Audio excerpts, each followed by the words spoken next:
Alan here, the Urban Arcade, and this is my Sei Mogura Street Fighter 2 Random Stories. It's a Street Fighter themed whack-a-mole game released in 1994, so after Super Street Fighter 2. A very obscure Street Fighter title and very rare. The moles were M bison heads. You would hit them when they came up in order to cause damage to player 2.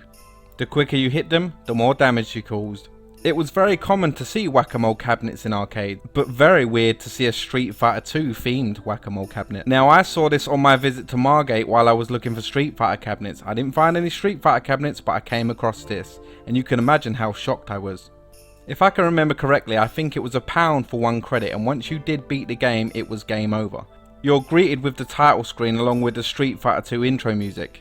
Now with the Super Street Fighter 2 font in the background, you're greeted with Ryu and Chun-Li, the only playable characters on this game.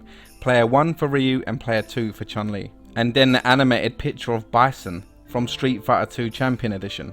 He's called Vega on this obviously as it's a Japanese game. Ryu and Chun-Li start smashing Bison over the head to indicate what you need to do to play this game, only for him to come out and knock them both over. The animations remind me of Super Gem Fighter Minimix. Now the game's pretty much self-explanatory. It's like any whack-a-mole game. The heads would come out and you would hit them.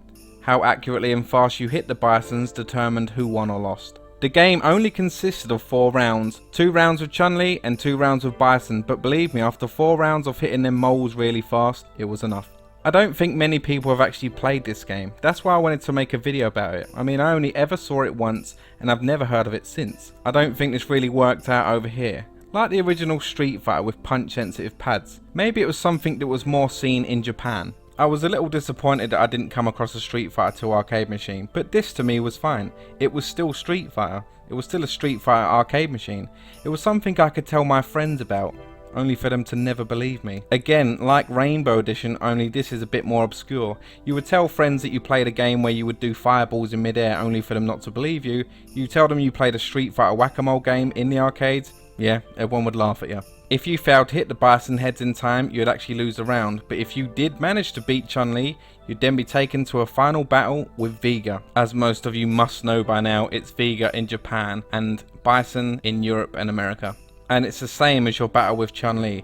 Just hit them bison heads the second they come up and you'll actually hit bison in the game. And every time you did hit a bison head, there would be a slight noise. It was a hit indication sound. Chun-Li had one also. If it wasn't there, it'd make you feel like you were doing nothing, because you would hit them moles and nothing would happen on screen till a little while later. It didn't happen dead on. You would hit them moles and it would perform actions afterwards. I remember thinking, I've only had one battle and already I'm on the last boss. I'm on Bison already? That's a bit weird. Do I get an ending? What happens next? Do I fight anyone else? Otherwise that'd be the quickest game in history, and it cost me £1. So what do I get? Yours! Oh, just Ryu with his hand in the air. Game over, that's it. I won and it ends. Can I continue?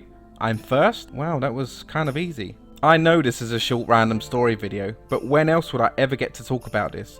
This is probably the rarest Street Fighter game ever, especially to find an arcade cabinet that's still around. I've never heard anyone talk about it since, or anyone that's actually played it apart from myself. I just thought it was something I had to share, something very unusual, something you probably have never heard of, most of you anyway. That's why I'd like to thank the guys who ported this over to MAME, because without it would probably never have been able to play it ever. That's why I think emulation is so important to games such as this. How else are you ever going to play them? Well, I hope you enjoyed the video. Feel free to like, comment and subscribe and let me know what you thought about this game. Okay? Alan the Urban Arcade, signing off. See you later.